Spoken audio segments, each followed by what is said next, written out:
Have you guys ever thought about hormones and how much they affect your life? Have you ever had those major energy crashes in the day, or maybe you're feeling just exhausted and you know you have that low energy and you just can't seem to get rid of it? Today, this episode is going to very much help you with that. We have a hormone expert on that is going to teach us what we can do in these simple ways that will be life-changing. So tune in today. You are going to love it.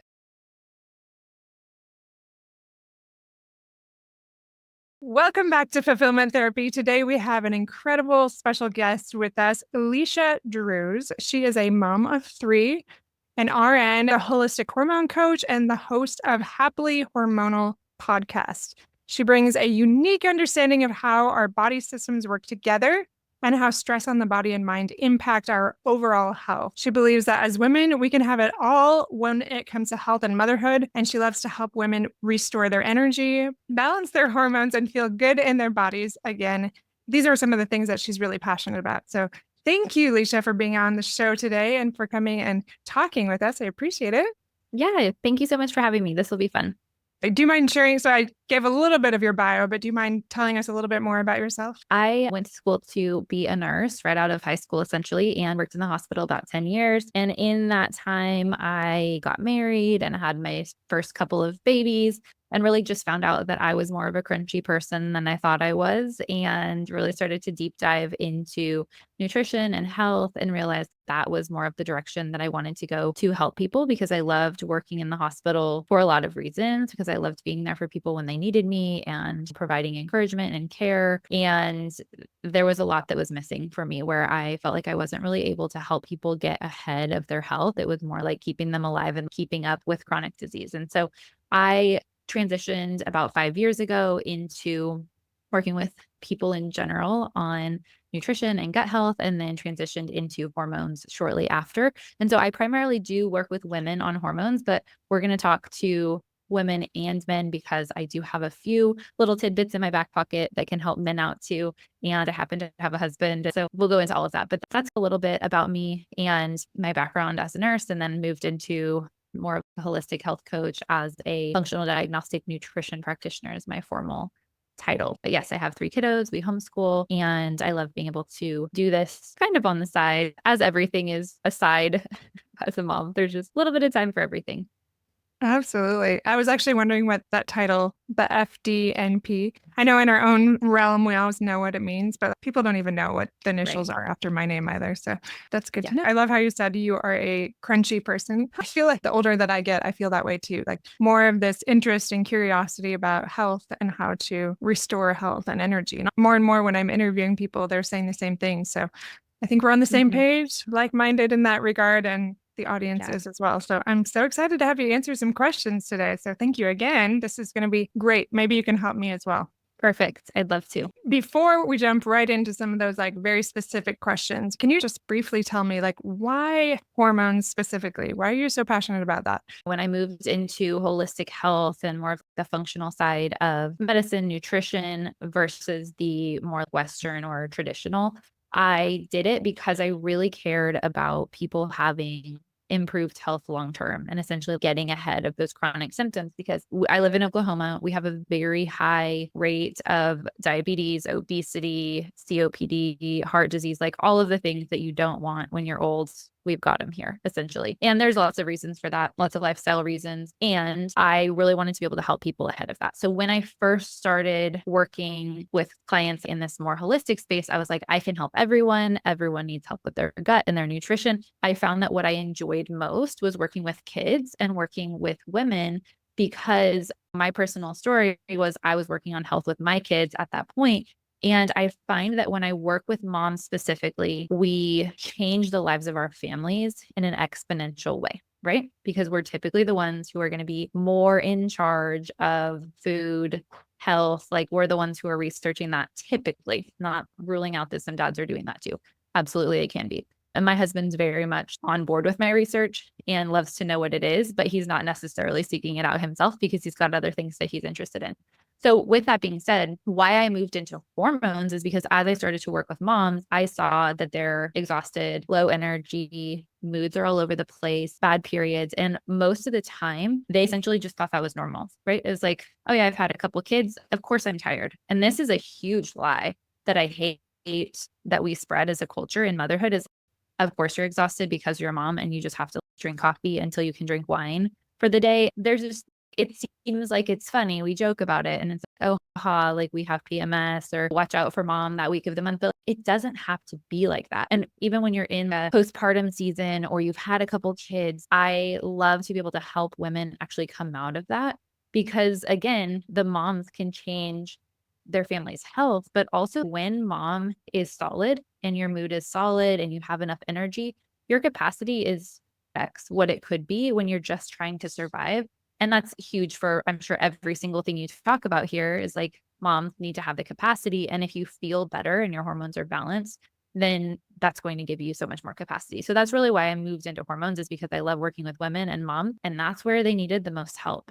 Oh, yeah. I really appreciate how you said that because I believe this too. You said something like, when we help moms, we change the lives of our families in an exponential way. And that is so true. I feel the same way about parents, but it is true. Like moms have such an impact on their children, on their homes. So that's incredible. And the other thing I really enjoyed you saying was that lie that we tell ourselves, because I hear this all the time too. I love how you said that part, of course you're exhausted because you're a mom. Like it doesn't have to be that way. And that's why I'm excited to have you on to speak to that a little bit more. So do you mind if I jump into some of those more specific questions? Yeah, absolutely. And any dads listening, just know I very much am pro dad. I have a great dad for my kids. I had a great dad. And like your influence is also huge. I just tend to focus on the women. So just know some of these tips are going to apply to you too. And you don't have to feel like I'm a man shamer or something like that. Not at all, because both parents are so needed for the kids. Oh, absolutely. But they can also support their wives if their hormones are potentially off too. So my question for you is, what are some of the most common signs of that hormone imbalance that parents or specifically women might mistake for that everyday stress or exhaustion that we mentioned? Yeah. So typically, what I see when hormones are imbalanced is low energy, whether that's energy dips throughout the day, like that kind of, again, quote unquote, normal, oh, 3 p.m., I'm tired, or mid morning, I'm tired. Those are signs that your stress hormones are off, essentially, that your adrenals need some support. And so when I'm talking about hormones, I am talking about women's hormones, estrogen and progesterone, and we'll get into that. But I'm also talking about stress hormones because those are a huge influence on other hormones that affect cycles as well. So exhaustion is one thing, whether it's chronic fatigue where you're just tired all the time, or it's these crashes in energy really often. For women specifically, it's going to be symptoms like really painful periods, heavy periods, a lot of mood swings throughout your cycle, or especially that week before your period that we see again is told is normal. We all say it's normal because it's common essentially, but there is such a difference between what's common and what's normal. And those are all signs that your body is telling you that something is needed. And so my quick little overview on hormones for both men and women, but truly more specifically for women because we carry more of the reproductive weight essentially in our bodies. It's more expensive metabolically and energetically for us to get pregnant than it is for a man to get you pregnant. So our bodies are going to be more sensitive in the hormone space because our bodies need to get the signals that it is safe essentially to get pregnant for hormones to be balanced. And so if you are running on empty, if you're exhausted, if you're in survival mode long term, your body is not going to be prioritizing hormone balance and good periods and good moods because that's not important when your body is being told you're running from a bear kind of a thing. And so it is different for men because it is not as metabolically expensive. Like I said, you're not growing a baby for 9 months. You're not feeding the baby with your body. So that it doesn't affect men's sex hormones as much to be under stress, but it is still your adrenals, your brain and your adrenal glands, which make your stress hormones. They are communicating with your sex hormones really consistently. And so for women, especially, we're going to see big changes in cycles and we're going to see negative cycle symptoms from stress. But for men, we see it more as a chronic thing, like it gets worse over time versus it's obvious in the moment typically. Thank you. That helps a lot just to talking about what that looks like. It sounds like it's that low energy, those mood swings, that irregular cycle. So you're telling me, just to clarify, that if we really get our hormones balanced, if we really do some of these things that you'll go into in just a minute, then we won't see as many of those mood swings, that low energy, those energy crashes, those irregular periods. They'll be more stable and consistent. Tell me about the normal baseline of a healthy person. How do you feel when you actually implement these things?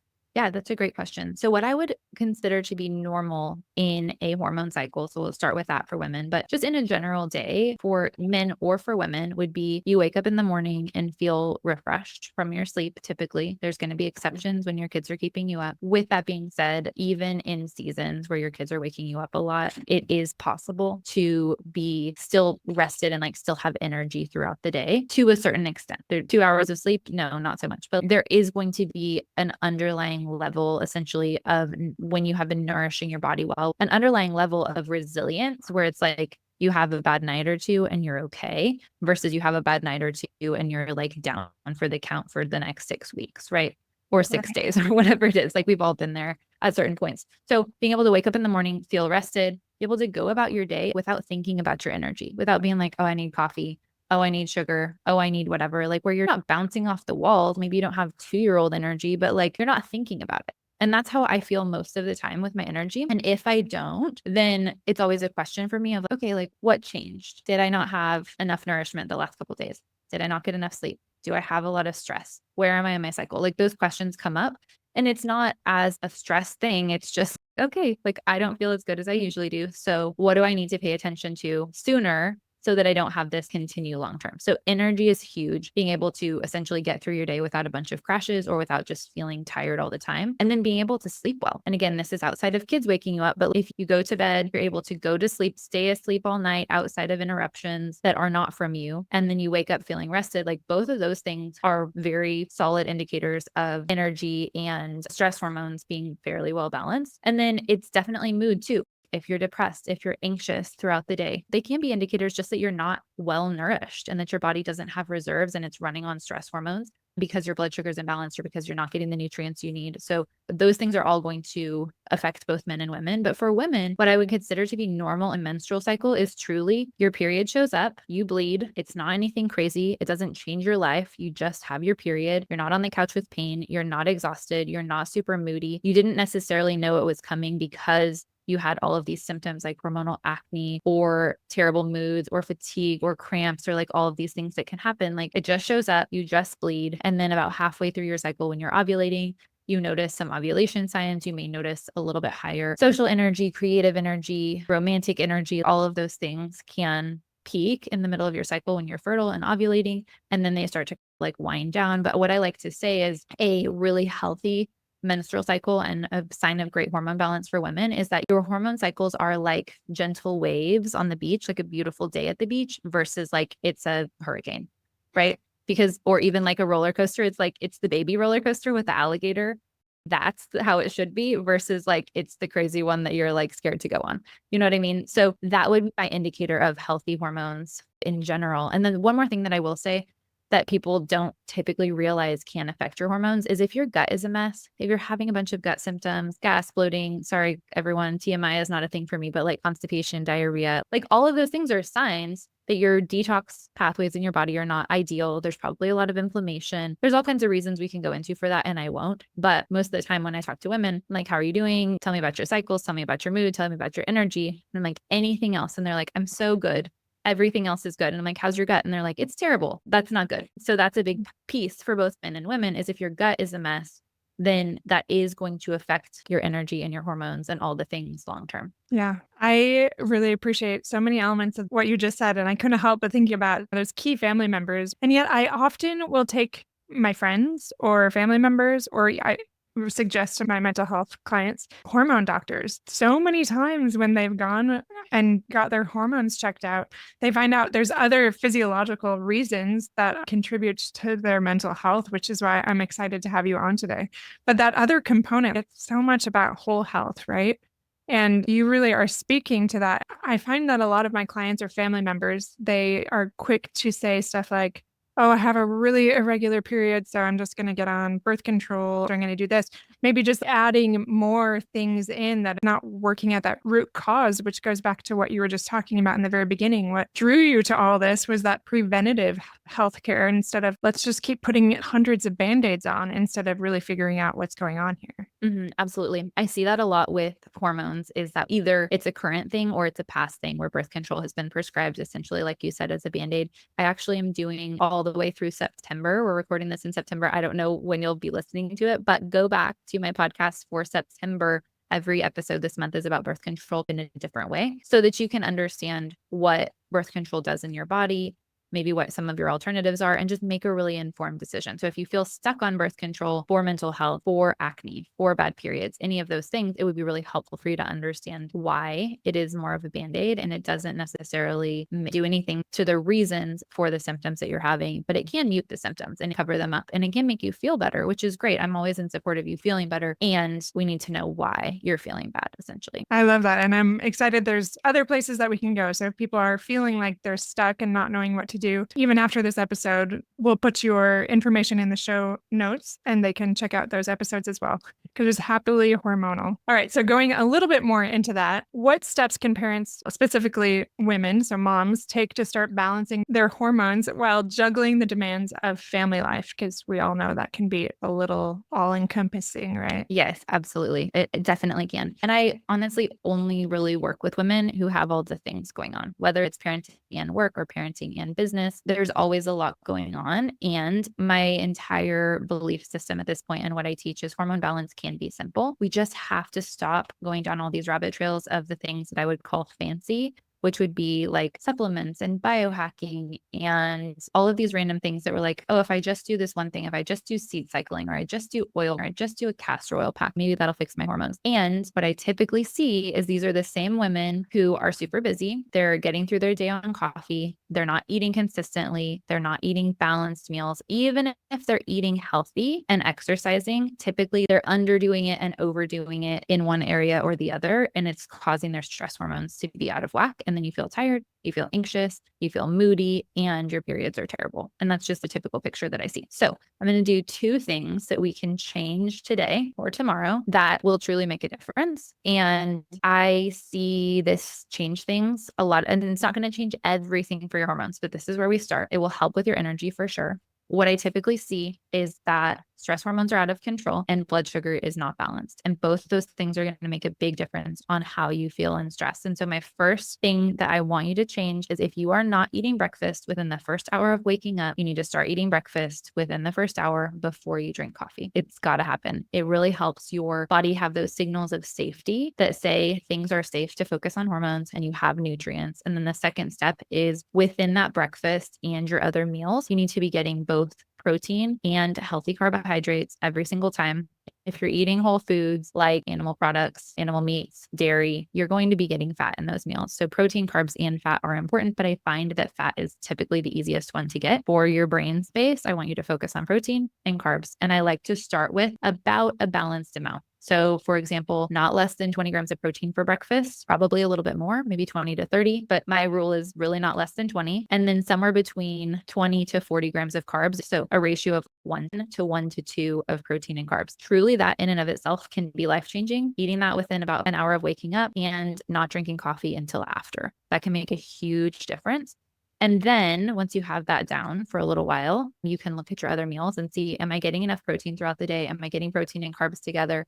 There is a lot of nuance to this. There can be, and there's so much more we can look at. But my 2 steps for balancing hormones for women are making sure that number 1, you can make hormones well, which means you need the right nutrients in the right combinations at the right times of day for your body to signal that safety and to signal that your body can make hormones well. So it's not making too much estrogen or too little progesterone and causing all these cycle symptoms. And then step 2 is that you need to be able to detox hormones well, because a lot of women are not detoxing hormones well. And then even if they're making the right amounts, things are getting reabsorbed in their bodies. So that's really the main focus. And those are the first 2 steps is breakfast before coffee, get that breakfast balance and work on your blood sugar balance so that you can create those signals of safety essentially. So that first one, I get that eat the breakfast, but the second one, just like succinctly, what's the to do? So it is making sure you get protein and carbohydrates in your breakfast and in the other meals of the day as well.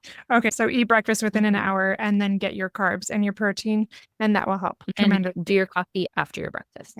What about intermittent fasting, those that do that? Because sometimes I do that. What are your thoughts on it? Yeah. So there are people who will say that intermittent fasting is great for women. What I typically see is my clients do better when they're eating breakfast. So I can tell you that really that's just my personal experience. What I find with intermittent fasting is typically the people who are doing that, they may be doing it very intentionally. Sometimes for a while they're doing it intentionally, but what it turns into a lot of the time is just not eating enough, not eating regularly, calling it intermittent fasting. A lot of times, maybe not so much for your listeners, but a lot of times it's like drinking a lot of coffee to keep your hunger hormones down. So I'll go into this just a little bit. The reason that I personally do not like intermittent fasting is when your body is getting less nutrients, especially right away in the morning. You wake up in the morning, your cortisol is highest that first couple hours, and your body needs to know essentially that it has what it needs to start to give you energy for the day. And like it's going to be budgeting your energy. And so if in the morning you don't get that signal that yes, there's nutrients here, yes, there's energy here, your body is going to be budgeting and say, okay, we don't have quite enough here. We only have $3 in the account and we need $12 to get through the day.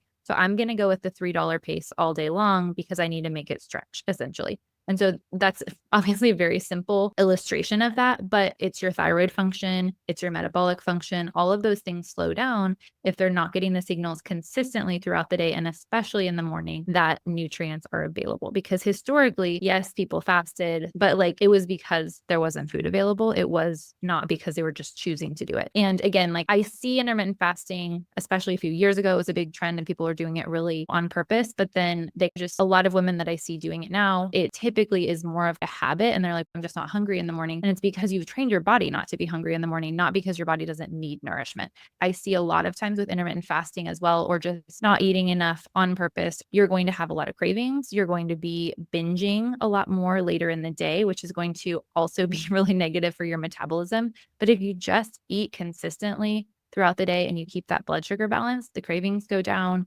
You're not actually even eating more calories because you're just getting what you need throughout the day. Instead of starving at lunch, you eat a big lunch, then you're full, and then you eat like maybe a big dinner or a smaller dinner, and then you're hungry at 8 p.m. and then you're eating a bunch of random snacks. And those are not going to be as nourishing almost always as if you had just made a nourishing breakfast in the morning. So I don't ever really see it working well, especially for women. The studies that have been done on intermittent fasting, all of them that I've seen are done for men. Sometimes for men, it can be helpful. But again, men have more of a capability to handle stress on their bodies long term, a lot of time because it's not as expensive for them to reproduce. I love interviewing different people and finding out their insights and they're learning about their expertise in different areas because it's such a question mark. I went to a functional medicine doctor with a friend even, and I think he just looked at me and some of the things that I was talking about with my friend. And he said, oh, you need to have your adrenals checked out. And I was like, wait, what? Because I would consider myself a really healthy person, exercise a lot, I eat well.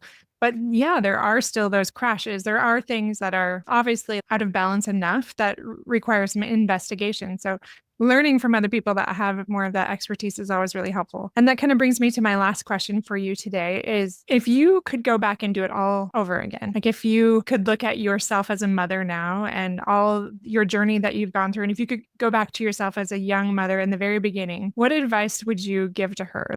Those small little things that she could do to be her best self as a mother, especially when it comes to hormones, what would you say? That's a great question. I just visited my little sister who just had her first baby. For your little sister, you're like, oh, I want you to do everything like better than I did it. Or here's what I learned. I love this question because I think that the number one thing that I would say is I really wish that in my late teens, early teens would have been also great, but at least before I got married, that I really understood what my hormones were doing. Because even though I had gone to nursing school, I did not know what was going on. I had no idea. My cycles were irregular. I was on birth control. I still thought I was pregnant every single month because I got past day 28 and then I didn't even know that my cycles were always 35 days. Like I just was not paying attention. So that's some of you be like, okay, that was obvious. I did eventually, but I just didn't know. And I heard so many things, like even from my mom, she's like, oh yeah, in our family, like we sometimes have irregular cycles. It's fine. And like I was fine, but I had hormonal acne. I had really bad migraines. My periods were painful. And I just wish that I had known that some of that wasn't normal. and that there were options other than birth control. Because I took birth control several different times for different symptoms, essentially. And when I asked my gynecologist the first time I went there, I was like, I'd like to do something natural for birth control. She said, oh, honey, that doesn't work.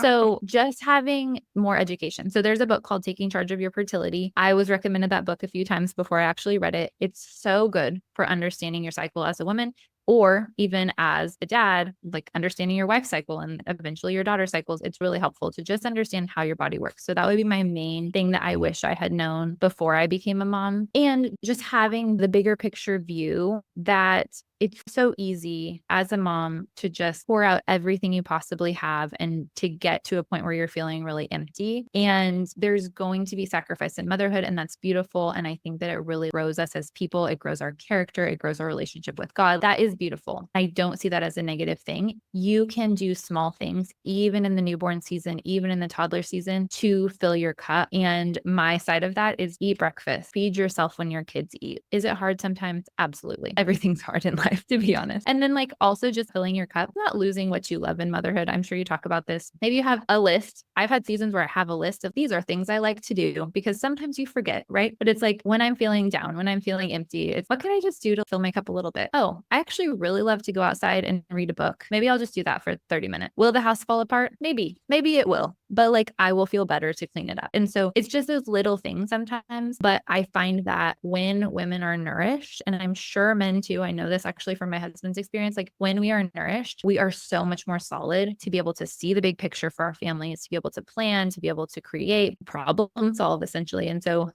that is something that I wish that I understood sooner, because I think that I could have enjoyed my early motherhood more and just had really positive influences around me who were telling me like motherhood is great versus, oh, just wait till they're this age. I hate that. I really appreciate it. I feel like that's a great place to wrap up today, is that little part.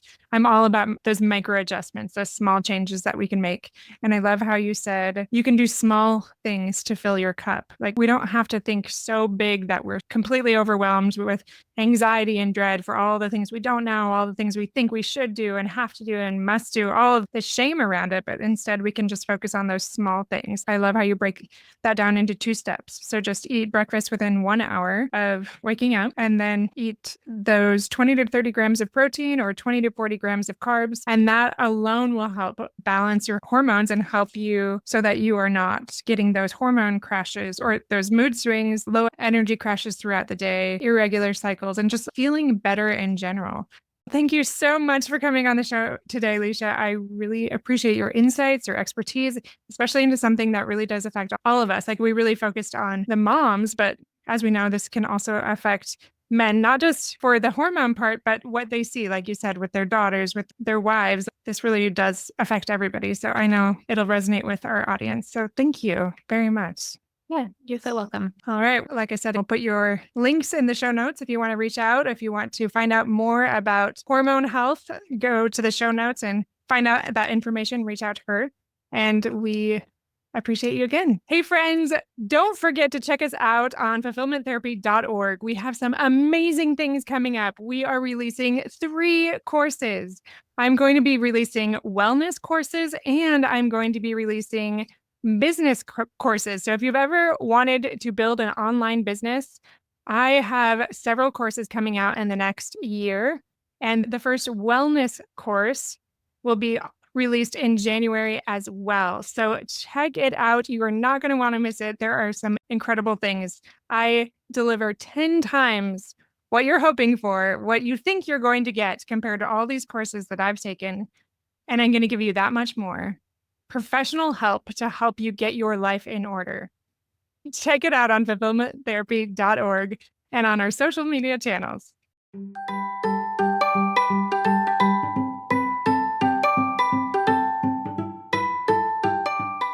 Hey friends, I hope you enjoyed today's episode. If you did, chances are someone else would too. Would you take 30 seconds to share this with a friend who's looking for greater family fulfillment? And while you're sharing, tell me what you think about the show by leaving a review on Apple Podcasts. It refuels me when I hear this podcast is helping you, no matter what your house or your hair looks like. I'll meet you back here every Monday and Thursday morning for more episodes. Until then.